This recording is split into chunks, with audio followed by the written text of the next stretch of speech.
నమస్కారం అండి. ఓం నమ శివాయ, ఓం నమో వెంకటేశాయ. అప్పుల్లో ఉన్న వాళ్ళకి చిన్న చిట్కా పరిహారం.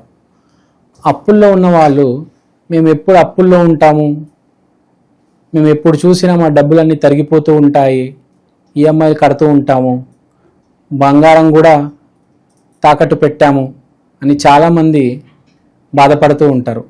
వాళ్ళందరి కోసం చిన్న చిట్కా. మీరు అప్పులు కట్టాలి అంటే ముందు మీరు ఎవరి దగ్గర అయితే డబ్బులు ఎక్కొట్టారో వాళ్ళకెళ్ళి ఆ డబ్బులు ఇచ్చిరండి. మీరు ఎవరి దగ్గర అయితే డబ్బులు తీసుకున్నారో వాళ్ళని గుర్తు తెచ్చుకొని వాళ్ళకు ఫోన్ చేసి వాళ్ళని కలవండి, డబ్బులు ఇచ్చేయండి. అక్కడ మీ పాపం అన్నది ముగిస్తే, పాపం అన్నది అక్కడ మీది చచ్చిపోతే పుణ్యం అనేది మొదలవుతుంది. మీ రుణాలు, మీ వడ్డీ, ఇంట్రెస్ట్ ఇంకేమైనా ఉంటే అవన్నీ కట్టేసి దాని నుంచి మీరు బయటపడతారు. ఈ పూజలు చేయడము, ఆ పూజలు చేయడము, ఈ గుడికి వెళ్ళడము, ఈ హోమం చేయడం కాదు.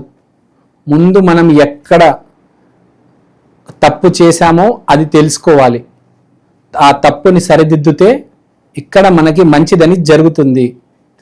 ధర్మం పాటిస్తే సక్సెస్ అనేది గ్యారంటీ వస్తుంది. ఇది అసలు సిసలైన ప్రాక్టికల్ నిజమైన నగ్న సత్యం.